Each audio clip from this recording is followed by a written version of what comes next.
कहानी आर्यन और पीयूष की सड़क यात्रा। एक दिन आर्यन और पीयूष स्कूल से घर लौट रहे थे।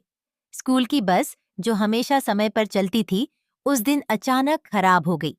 बस का इंजन एकदम से बंद हो गया और ड्राइवर ने बताया कि उसे ठीक करने में कुछ समय लगेगा। आर्यन और पीयूष बस से बाहर निकलकर सड़क पर खड़े हो गए।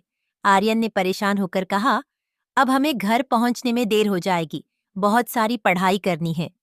पीयूष ने मुस्कुराते हुए कहा, अरे यार कोई बात नहीं, हम चलते हैं, रास्ते में मस्त समय बिताएंगे। आर्यन को थोड़ी चिंता थी, लेकिन उसने पीयूष की बात मान ली और दोनों ने चलना शुरू कर दिया। शुरू में आर्यन चुपचाप और सोच में डूबा रहा, लेकिन पीयूष ने उसका ध्यान हटाने के लिए कई मजेदार कहानियां सुनानी शुरू कर दीं। जैसे ही वे चलने लगे, पीयूष ने रास्ते में पेड़ों, पक्षियों और आसपास की हर चीज पर मजाकिया टिप्पणियां की।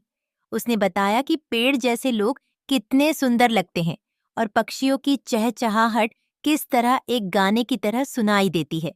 आर्यन की चुप्पी धीरे धीरे खत्म हो गई और उसने भी पीयूष की बातें सुननी शुरू की।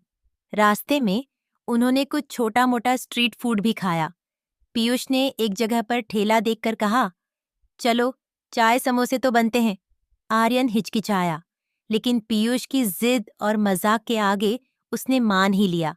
जब वे चाय पी रहे थे, पीयूष ने एक खेल शुरू किया।